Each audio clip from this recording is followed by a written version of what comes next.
Welcome to Moments with Marianne. This is your host, Marianne Pestana.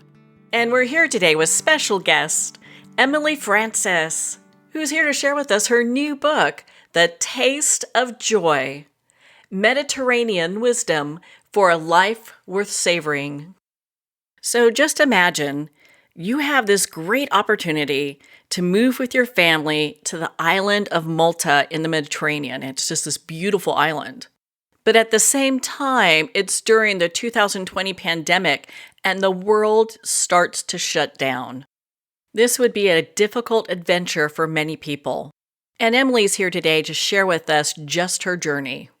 Now, Emily Francis, she's been on the show before. She has a BS in exercise science and wellness with a minor in nutrition and a master's degree in human performance.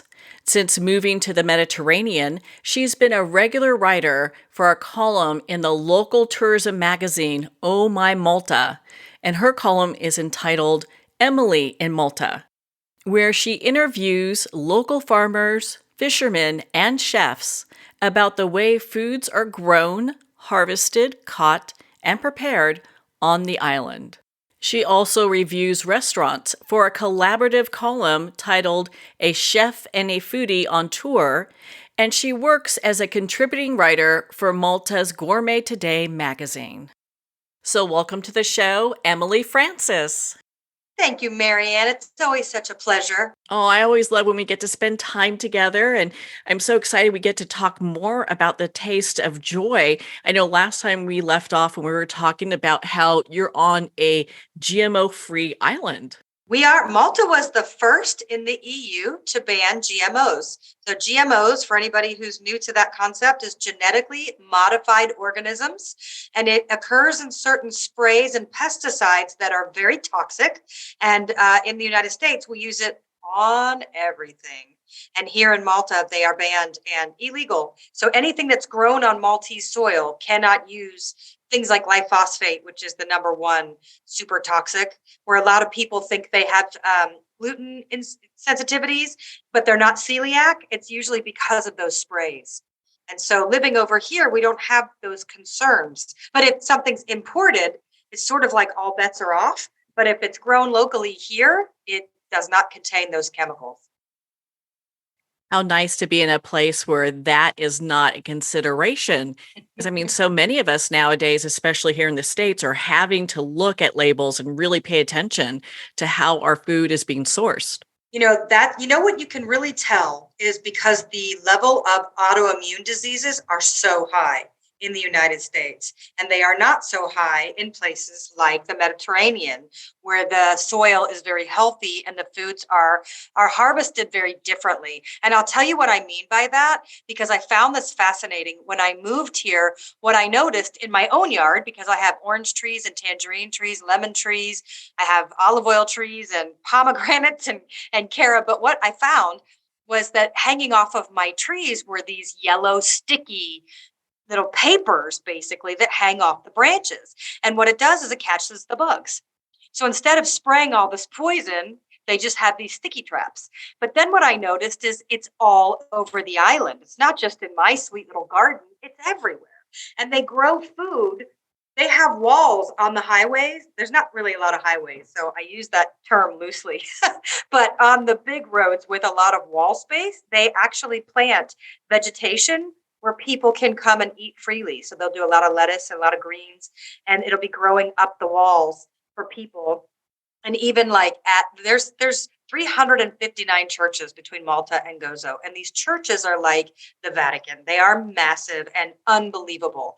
And what a lot of the churches have for their people, for anyone open to the public, is several different trees, fruit trees that people can eat from. So almond trees, plums, different berries. It's really incredible growing all over the island. And you see these yellow sticky tapes everywhere. And then I learned from the farmers that they use an old French way of making a non-toxic chemical to spray for the bugs or for whatever needs to be done.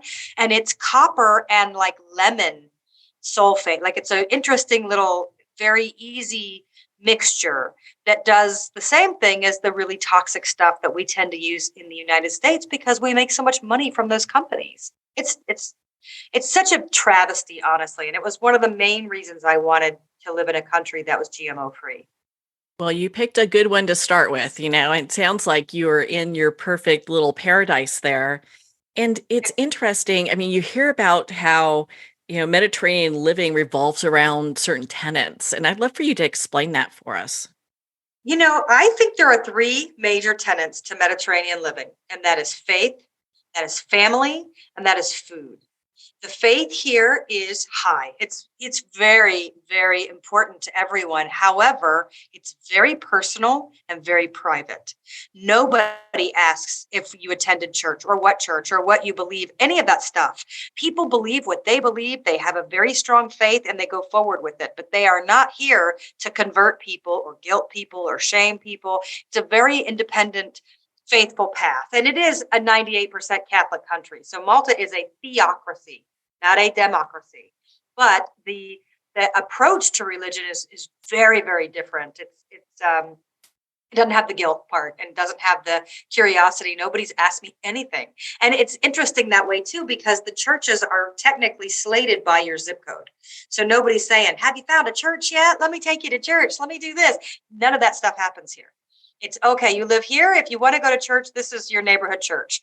If you want to go someplace else, go someplace else. Everybody here they say as you wish. And then family's everything here because you're living in a country that's multi-generational families, usually in the same home. So you have children and then their parents and then their grandparents all in the same home. And the way that it's sort of worked over the last hundreds of years is they build a house like a one-story house. And then when their children grow up and get married, they build a second story. And then when they grow up in the next level, they have a third story. So the houses have grown with the families, which is very, very neat. But family isn't just to the people you are born and raised with. Family is your friends. So if you make close friends over here, they take you in as family. I've spent the last two Christmases at my landlord's house with all of her family because they've taken us in like we're one of their own. And the friendships here, the relationships here, they're strong. You live in a small island. If somebody needs you, you can be there in 10 minutes. So the relationships, the aspects of how we treat our friendships is we put a lot of priority on it. So that's the family aspect. And then the food. The food is the glue that holds it all together. Any celebration, any excuse to celebrate. They have over 60 festas in the summer between Malta and Gozo. So you're seeing these parades and these bands playing from morning till night and throwing confetti, and they're carrying the saints through the towns and then like eating all day long. And it's festivities. And it's not just for the saints. My mom cannot believe how many days we get off during the school year because there are so many holidays and saints days and feast days and special days. And we don't go to school for as many days as the American school system. And even here, like businesses, you get 6 weeks of vacation, not 2 weeks of vacation. That the traveling here is very important. But the faith, family, and food. And the food, when you are at these festivals, you're seeing baskets with fresh bread. Fresh bread is one of the most important things on this island. They make them here fresh in the bakeries, and they believe that everybody should have access to really good bread. So the government subsidizes the breads all over the island so that you don't pay more than €1 for a loaf of really nice bread. And even the bread, the bakery food trucks will drive up and you'll have your couple of coins and get your buns and your mountain bread or whatever it is. It's really special. So those to me, and the olive oil is huge here, of course. So bread and olive oil and wine tend to be on every table. And people just really, they celebrate life. They really celebrate every aspect that a human could possibly celebrate. And if you will permit me, I will share another story about what I mean in celebrating life. Of course. So I think we talked about this with the last show that I write a regular column here for the tourism magazine, and I interview local fishermen, farmers, and chefs about the way that foods are grown and prepared and harvested on the island. And the very first interview I ever did was on a potato farm for a farmer who grows potatoes for Air Malta. And I didn't understand at the time because I'm new and I've never lived in an island, but I had actually called him and gave him less than 24 hours between my calling him and booking the interview to come with a video camera people. And I wanted to see them dig the potatoes out of the fields. And what happened is we went to his home and his home field, and they had just harvested all the potatoes the day before. So when I got there, they had all these long tables right next to the fields, and they have this wood fire oven made from the stones. And he said, "Oh, we just had our family celebration to celebrate the harvest last night. That's why all the tables are still out." So his children, his grandchildren, his aunts, his uncles, his cousins, only family, they all come and they pick the last potatoes in the field, and then they put them in the oven with meat. And then they have the table with bread and the wine, which they grow the grapes, and olive oil, which they grow the olives, and they have this celebration. But here's where it gets better to me. This is what it means to celebrate the harvest. In Malta, because there's such an issue with wind, many of the farmers own several lots of farming, not all in the same one location because of the wind. So I didn't understand. I thought he was taking us to a second location, meaning like one of his friends, but it was actually his. It's the same farm, but in a second location. And that location had not yet been harvested. So we left his home location and went, I don't know, 0.25 miles down the road to another farm where you could see some of the baskets had some potatoes and then tons of rows yet to be harvested. And so we actually dug the potatoes out of the ground, which was so fascinating. But think about this. He had all those tables out. They had a huge family celebration for the one field. Yet not all the fields had been harvested the way that we tend to put things off. So in my mindset, I wouldn't celebrate until all of my fields had been harvested. But they don't do it that way, because to them, that's a signal to God that they are giving thanks for a great celebration and a harvest and asking for more and asking for more blessings. So they do a celebration signaling the end of every farm location. I think that's amazing. I think that is too. And it kind of brings in this, and they're probably doing it without labeling it, but a real mindful way to cultivating the land. It is. And one of the questions I asked him, and it was funny because he got embarrassed when I asked, but I really just wanted to know because they're the old generational farmers. His family has been farming these fields for over 100 years. So I asked him, "Do you plant according to the moon cycles?" And he said, "Oh, all the farmers have certain beliefs on that. And yes, we all follow something, but I don't want to say what it is because I don't want people to think I'm kooky." But it's really sad because you're not kooky. That's very real. It's just that we've gotten really lost in translation through the years of what's sacred and what's passed down through the family generations and what that means. But here, that stuff isn't lost. It's just not camera worthy, is really what it comes down to. While you were spending time with him, is there kind of a faith aspect to farming that you're talking about, that connection Yes. where he's connected to the old, but maybe not really wanting to talk about it? Exactly. Yes. There's a huge faith connection in every farmer that I've met. And what they do is, it kind of reminds me of like the Native Americans, how they would do like a rain dance or ask Great Spirit to bless them with abundance. That's a lot of what's going on here. So a lot of these farmers will pray for each other and they come together as a group and they help offset and they talk about it openly. And they really come together as a community in a way that unless you're unless you live in a place like this, to be honest, we don't see that in action anymore. At least I haven't ever seen anything like. In your book, you talk about timing, and I'd love for you to expand on that because I think it really relates to what we're discussing. I think timing is everything. And I never used to live by those laws the way that I understand them as an adult, not just from living here, but as an adult. And one of the stories that I give in the book is I was in high school when this person said this to me, but there was a family that I used to babysit for. And I remember the mother saying to me, it's everything comes down to timing. That when you're in a relationship, she said, 10% is attraction and 90% is timing. And at the time, I thought, this woman is crazy. It's 90% attraction and 10% timing. There was nothing about that to me that made sense. And now I really understand that timing really is everything. if you plant something not in the right time, it is not going to grow. That is in the fields and that is in life. And how many people, how many businesses, let's go there, have had an incredible idea, but they did it too early. They were ahead of their time, or they did it too late and somebody already got it. Everything comes down to timing. If we would have moved here, originally we were planning on moving here a year before, but we broke the contract because of some political issues. And then they replaced the prime minister and a lot of things happened. Had we moved here the first time around, I wouldn't live where I live. I wouldn't have the friends that I have. Everything would look different in my entire life had we done it at any other time. And to move here during COVID, when the world is locking down, that's a nutty time to pick up and leave the country and try a new life. But honestly, that particular time and space blessed us. It blessed our home. It allowed my children to be accepted into a school that I don't think they would have been able to be accepted in at any other time in history, honestly, because the wait list was so long. And then because of COVID, so many people were dispersed and so many people went back to their other countries, and we got a spot that I just don't think would have been available. So timing to me comes into the harvest. I have to know what months the gardener should come and plant what trees. If you are not in the right timing, you are not going to expand and grow the way that you could if you were planted at another time.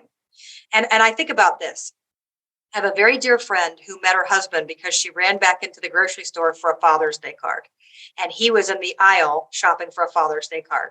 And they met and fell in love, and they are together to this day, the love of each other's lives. That's a timing.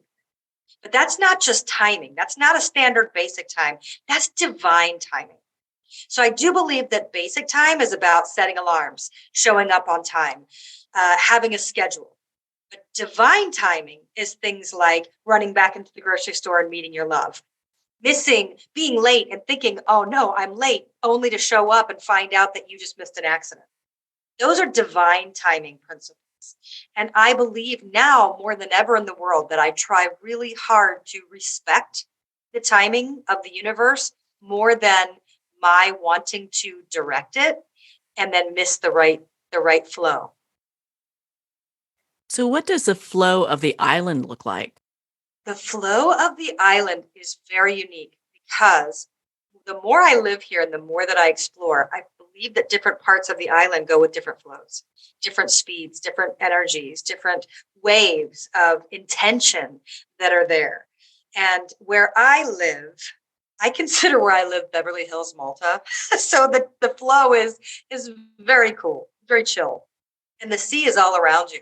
So people tend to okay, I'll give a funny example, but in gymnastics, if you ever watch, let's say the Olympics, and you watch a gymnast on the balance beam, even though they don't have music to their routine, they will move to the music of whoever's on the floor. So whatever music is being played, their speed, their tempo will change. That's how it is here with the sea. So on the days that the sea is choppy, the whole flow is different. The entire island feels that people act differently. Everything changes. When the sea is calm like glass, you can feel it. You can feel it in the speed that people walk, the way that people treat each other, the moments of reflection. So it's that kind of setting. And I am on a tiny island that is all the way surrounded by the sea. So almost every road here leads to the sea. So you see it. And it's interesting because in every area, it looks totally different. So where you are, it sets. So it's a time and space thing. In your book, you share a lot about community. And I'd love for you to kind of dive into that for us, just what community living looks like in Malta. Malta is incredibly overpopulated, really, really crowded. And so you see flats on top of each other. So people are really close. And I mean, I really mean that. So you have your neighbors that are right there. So if you need something, you really are there. If I need an egg, I know exactly who to pick up the phone and call instead of me thinking, oh my gosh, I got to get out. I got to get to the store. I got to do this. They're right there. If something, and there's a city here called the Three Cities, and it's one of the oldest parts of the island. And it really is a home to the locals.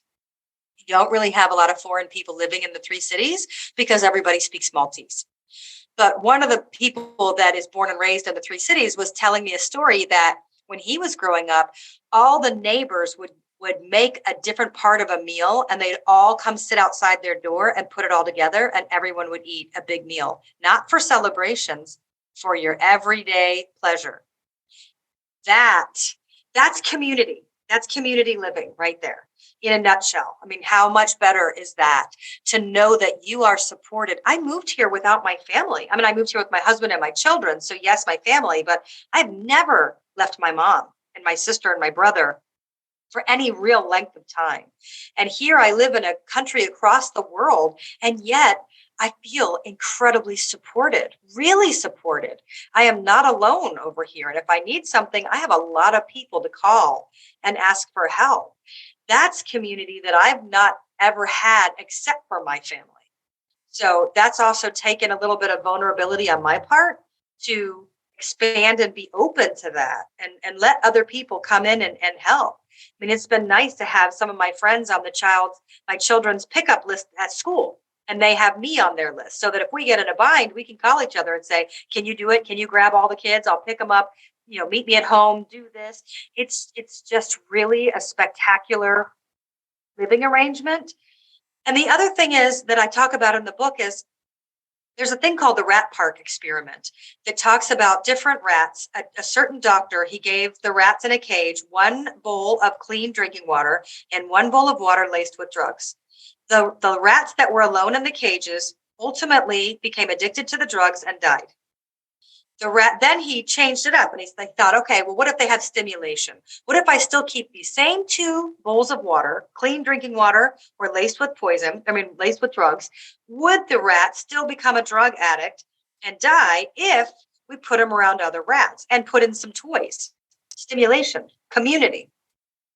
None of the rats became drug addicted and none of the rats died, even though some of the rats still drank some of the drug laced water. They never became addicted and died. Then he went one step further and took already drug addicted rats that were living alone in the cage and put them in with the group of rats, same two bowls. And guess what? None of them continued to be drug addicted and none of them died. There is so much research, not just because of this rat park experiment, but that's the one I use for the book. But there's a lot of research about the gains and losses of our overall health and longevity based on the community that we keep. So people that are addicted, we always encourage them to move away from the group that keeps you down. And then imagine if you're around a group that lifts you up. So community isn't just because you're surrounded by people, it's because you're surrounded by people of your choosing that bring you up to a different level of existence. And that's what I feel like I'm living in now and how I can understand and appreciate community-based way of living in a way that I never understood before. Do you feel that it's really impacted your mental, emotional, and physical health and that of your family? All of the above. I do. And I remember when we first moved here and we weren't driving yet, so we took cabs everywhere. And there was this British driver one day, and he lived in Great Britain all his life. He was a bus driver. And then a little more than 20 years ago, he moved to Malta. And he still drives the vans or the buses or whatever. And he said, I know without a doubt that I've tacked on at least 10 years longer to my life because I live here, because of my mindset, because I'm so happy. And this was when we had just moved here. And I thought, oh my gosh, we could be so lucky. But now that I live here, I do approach almost every situation a little bit more methodically, a little bit more intentionally, a little bit more slow.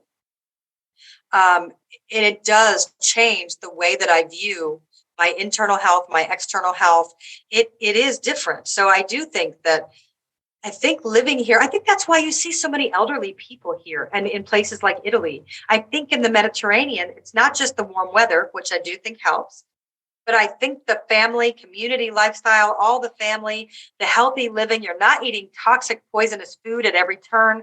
You see so many elderly people here, especially elderly men. They actually have a slightly longer range of life than the women here. And both are more than 10 years longer than the USA standards on quality and quantity of living. That's crazy, right? That's just remarkable to hear that. I mean, here in the States, I mean, we think that we have it dialed down on how to really take care of ourselves and invest in our self-care. And it sounds like we're not quite there yet. One of the things I've really started to pick up, and I've thought about how to really explain this, but self care has become a buzzword in my life now because they don't use that over here. It's not part of we got to teach you guys how to slow down. We need to teach you how to take time out for yourselves. That does not work over here because even those overtired, burned out moms that work and do other things, the thing that I've noticed over here is, as a general rule, people do not overextend and overcommit themselves. Self care is a way of life. It is not a buzzword. It is not overextending yourself to the point that you have to figure out how to come back from the abyss that you are living in. That to me, that is self care in a totally different context. Well, and it seems that there is just, besides the fact that it's not talked about, just something that happens. There's this pace, and we were talking about flow earlier, Mhm. that the island has, and self care seems just to be part of that. It is. People are honestly, my children, I really started watching this from young because the young children here, especially the local Maltese children, really stick up for themselves. They're it would seem aggressive, but it's more assertive. And what I had started to do with my kids was, girls, watch. That's what we need to start doing. We all need to learn how to say no with ease. We need to be more comfortable putting up boundaries and saying, I don't want to do that. And that's how people here really do it. They don't get talked into things that they don't want to do. If they don't want to do it, they don't want to do it. And then other people just leave them alone. And that's the other thing. I talk about this in the book because people are not all up in your business unless you invite them. Like, really, people are very comfortable worrying about themselves in every avenue of expression that means.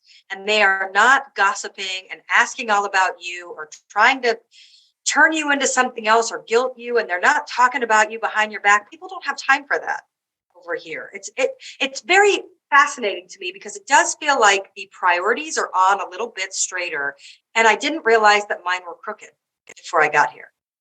It sounds like it must have been like a culture shock in some ways arriving there. Yes, it was Between the actually. food and the people and the community. It just sounds like, whoa, okay. Now I'm in It this. was. Yeah. Honestly, not only culture shock, but you're saying it with the food too, because it's true.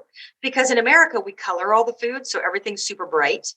We season all the foods with a bunch of red dyes, red dye 40, things that are totally illegal over here. By the way, pharmaceutical commercials are illegal in Malta.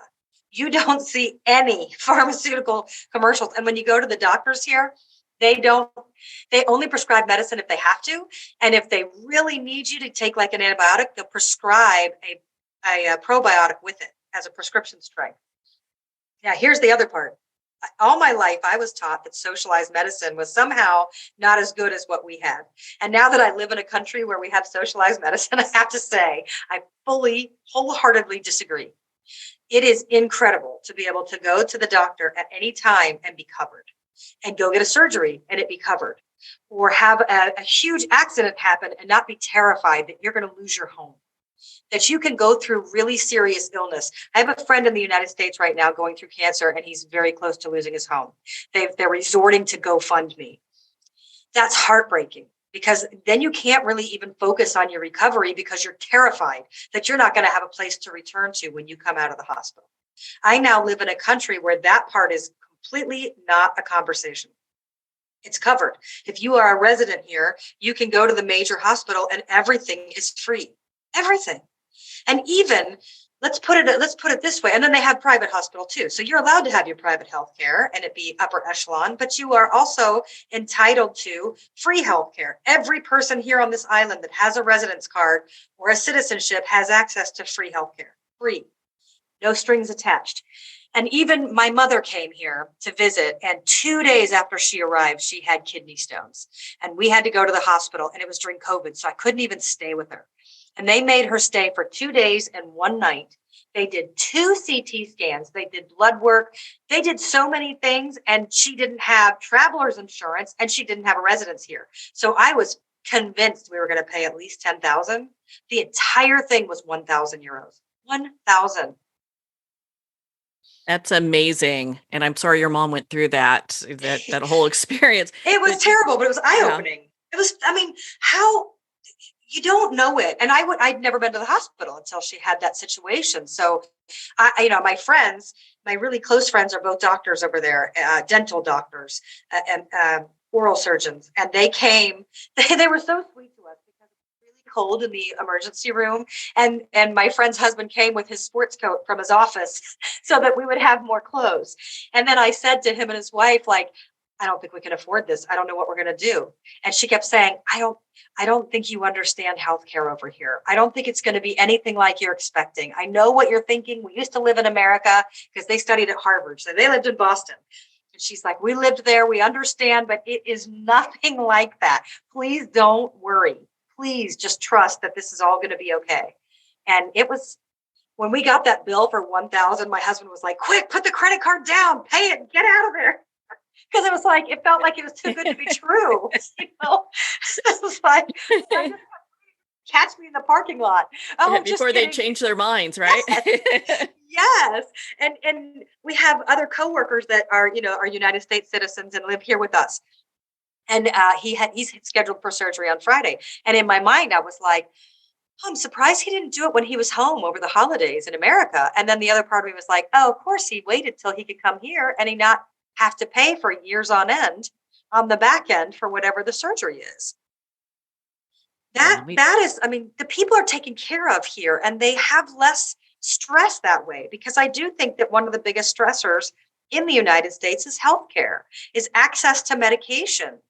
And part of those reasons that we need medication is because our food isn't healthy. I mean, it's all just one big circle of greed and lack of education and awareness, that we walk around and we don't know better because we are listening to all the people that own stock saying, no, this is the best.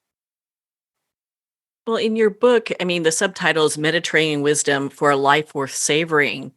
Do you have a couple tips that we could use here in the US to have that life worth savoring? For one, take a step back, like really take a step back, because I feel like we're so busy all the time in the United States.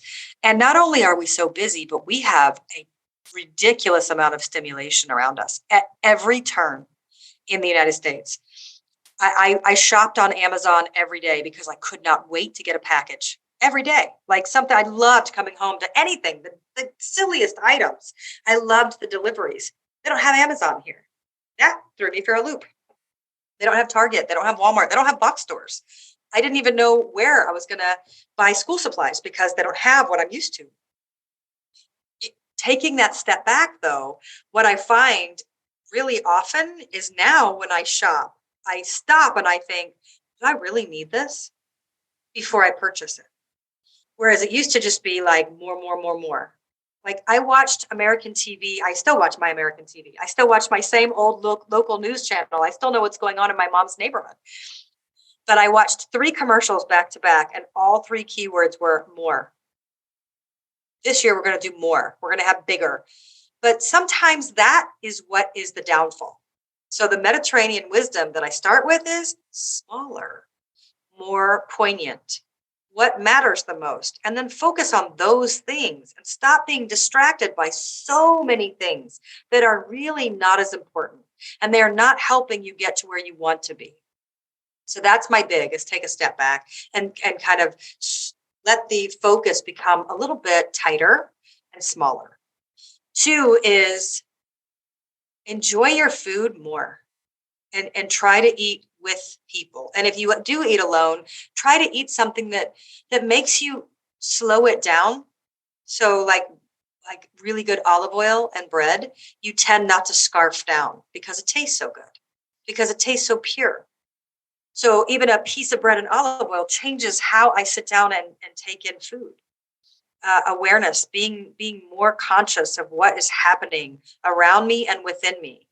And then faith, that is a very personal place to be, but I really hope that people strengthen their in it, whatever that means. But don't take it out and try to get everybody to follow you. Just like really focus on you.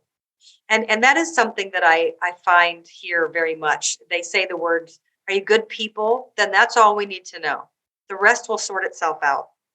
And they say those kinds of words that it'll sort itself out, or they'll say, as you wish, often, because they're not attached to whatever it is you're doing. And I love that. I do think those are wisdom from the Mediterranean. It is really to be, as a key word, mindful. But I do think that mindful living is deeper than what I understood it to be in the past. Well, I love that because it's really not involving ourselves in what other people are doing, just being responsible for how we act and our actions. I think it changes. It's interesting because it's not that we're less interested in people around here, but we really show up when they need us. And then the other parts, we focus on our own. And it somehow strengthens the community based way of living. It's like it allows the relationships to be cleaner. We are accepting people as they are, as opposed to getting involved in any kind of backstory or gossip or what could be. And that's nice. And, I think a lot of locals might disagree with my assessment that you don't see as much gossip. But I think what I've also noticed is people don't tend to gossip near me because I refuse to be part of it. And that was the other thing is I started a new life. I could decide exactly what my dynamics in my relationships were going to be. And everything that I do here is to highlight and to focus on the things that I love and the people that I love and the people that make me happy to spend time with them. And some of those are my farmers and my fishermen. And I make time to jump down there, even though it's not that close. I go down a lot because I want to be around people that nourish me. They nourish my spirit to be near them. And they're the most simple people I've ever met. They do not get distracted. They really are faith, family, and food. That is it. So to spend time with those sorts of people that really have zero time or effort or tolerance for anything that's negative or mean spirited, they're not having it. And being around those kind of people makes me a better person because now I realize if I am around some sort of gossip or things, I really sort of shut it down because it is very important to me that everybody knows by my actions that I've got their back when they're not looking. So, how would you say that your faith or spirituality has changed by being on the island? Oh, it's become my own. It's really a big deal because when I lived in the South, I feel like I sort of tried to conform towards religion for the sake of my children towards the end there. And it felt like a lot of pressure because I was never that person. I've always been a much more spiritual person as opposed to religious. But then I wanted to get my children into a certain program and it was religious based. And I really had to crawl into the box.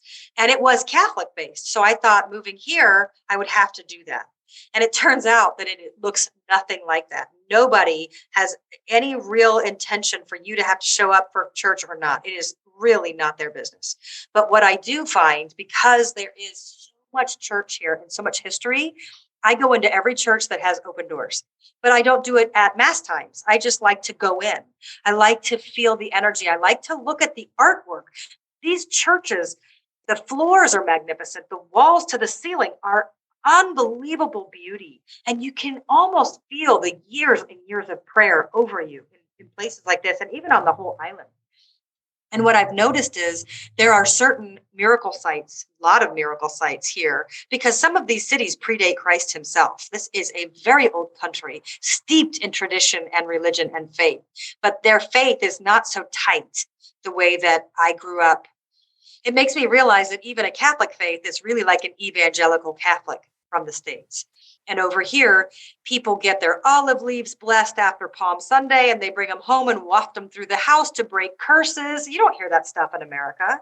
They would think that these people are witches, but these are like the ultimate religious people.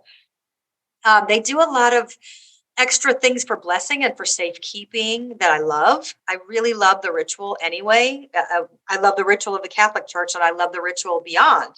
And One of the things that I really love, there's a miracle site here. It's the Lady of the Grotto, and it is a statue of Mary holding Jesus in a place where supposedly, although I believe it, that Mary appeared to a hunter many, like way long time ago. And they built the statue in honor of that. And then in the 90s, the statue was one of three in the world that have been seen crying tears of human blood. And they brought in forensics, and it was human blood. And even the Pope came. I mean, it's a huge miracle site. But what I love is the way I feel when I go. And I find myself driving down to visit my lady. I call her my lady. I feel like she's my friend. And what I've found is something really magnificent tends to happen every time I go. Some sort of really miracle, incredible situation changes after my visit with her. And so I tend to my faith has become really, really strong, but also really private and without guilt or reservation. And that is the coolest place to be for me. In your book, you talk about count your blessings and return them. There is always things to be thankful for, and we know that. But to me, being aware. So let's start with what I just talked about with the Lady of the Grotto. I feel like I am blessed with every visit. So what can I do to return that? Sometimes it's leaving gifts there. Sometimes it's well, I take care of the cats here. I always have cat food in my car because the cats of Malta are well taken care of by the locals. They're not put in shelters. They're not put down for space. They live here among the people. And most people, or at least the ones I know, keep food and they give it back. And even like in the island of Gozo, they have these, like, it looks like a vending machine, but it's a water machine for the cats and food machine.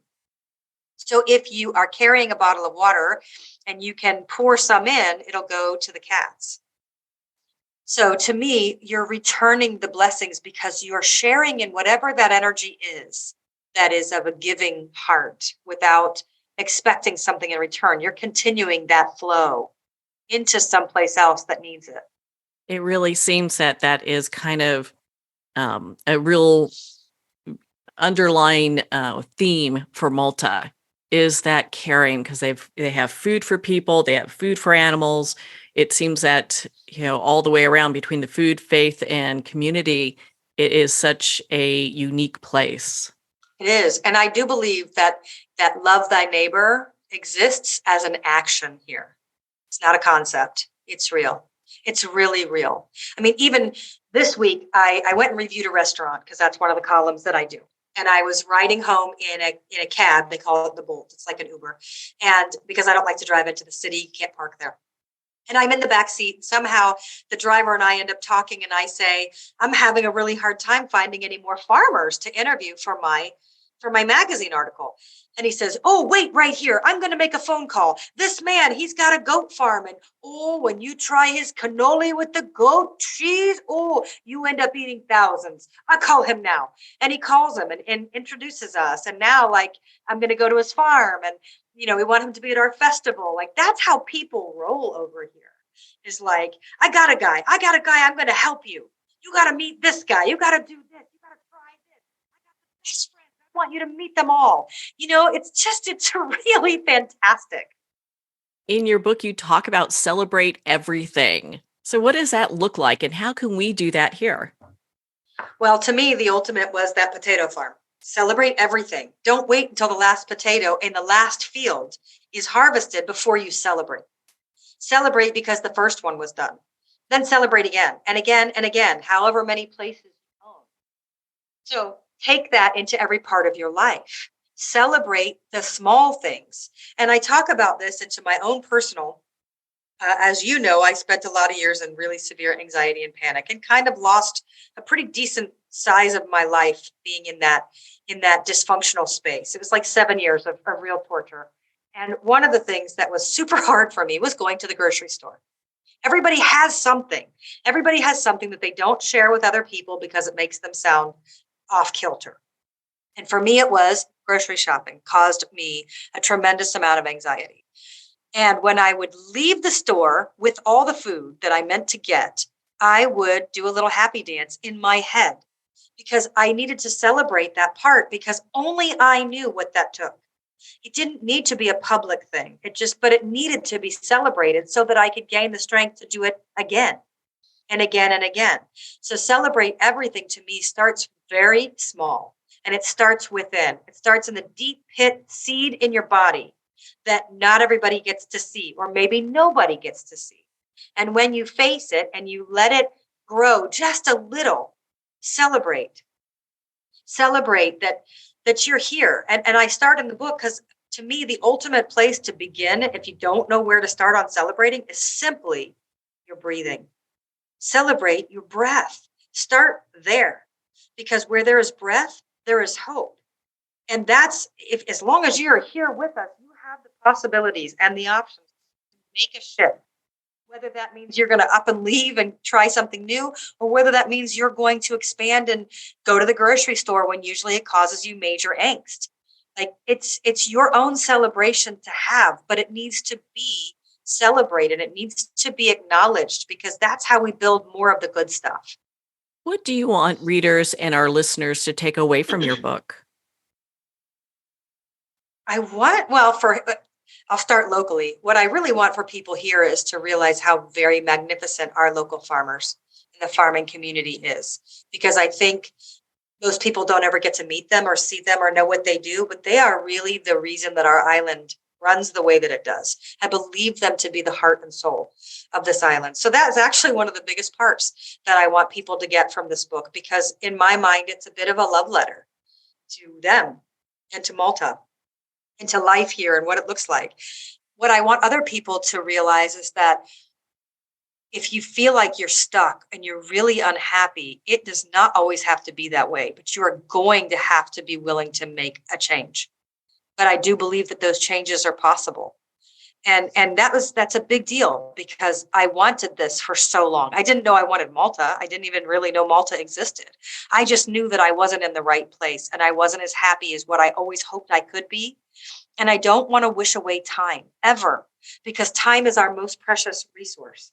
So I think now a lot of people have been shaken up with the world and the way things have changed, and realized that there's not a lot of time left to lose and to miss, hoping and wishing for something else and not doing anything to take a step towards it.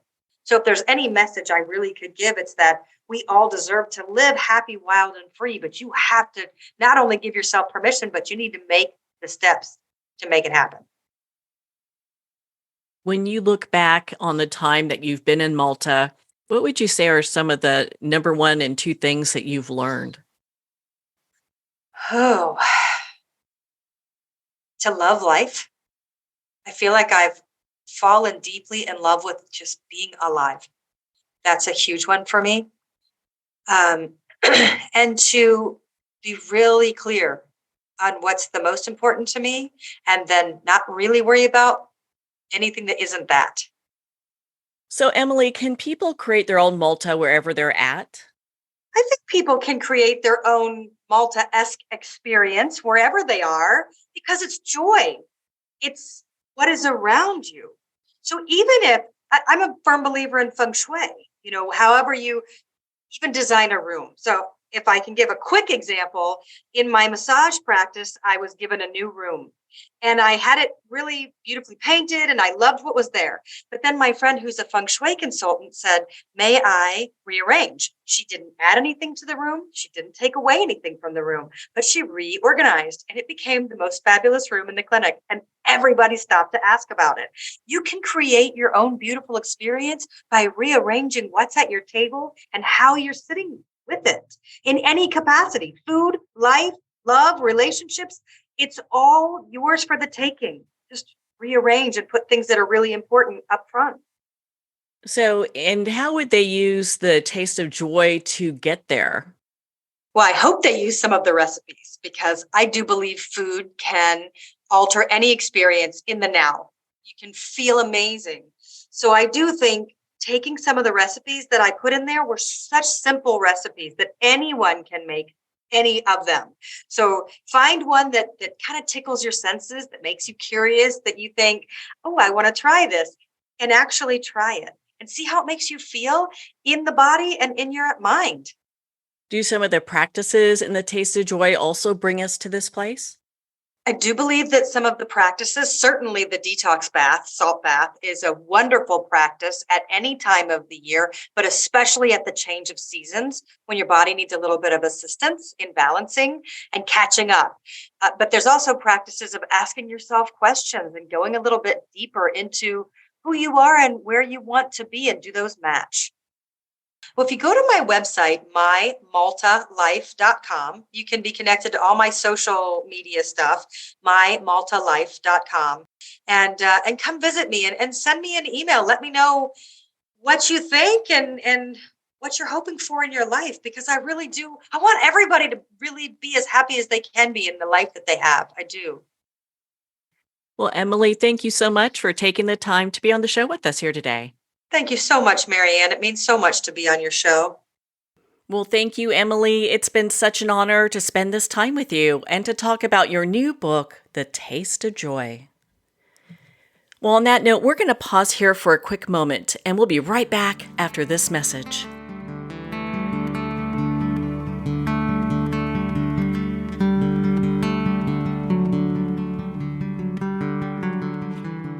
I'd like to thank Jason Eastwood at Guitarfulness for sharing his inspiring music and talent with us. His music is known worldwide for cultivating atmospheres of harmony, inner peace, and clarity. Visit Jason's website at guitarfulness.com. Join his newsletter, be part of his community, and download his music.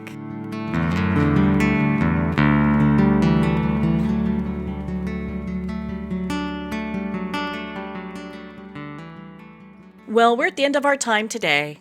I'd like to thank everyone for tuning in.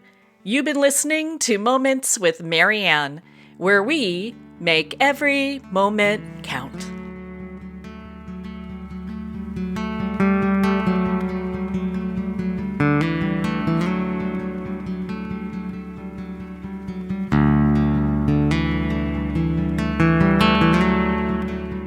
In a single moment, your life can change. Moments with Marianne is a transformative hour that covers an endless array of topics with the best of the best. Her guests are leaders in their fields, ranging from inspirational authors, top industry leaders, and business and spiritual entrepreneurs. Each guest is gifted and a true visionary, a recognized leader in her own work, and while teaching others to develop, refocus, and grow, Marianne will bring the best guest and sometimes a special surprise. Don't miss this. You never know just which moment will change your life forever.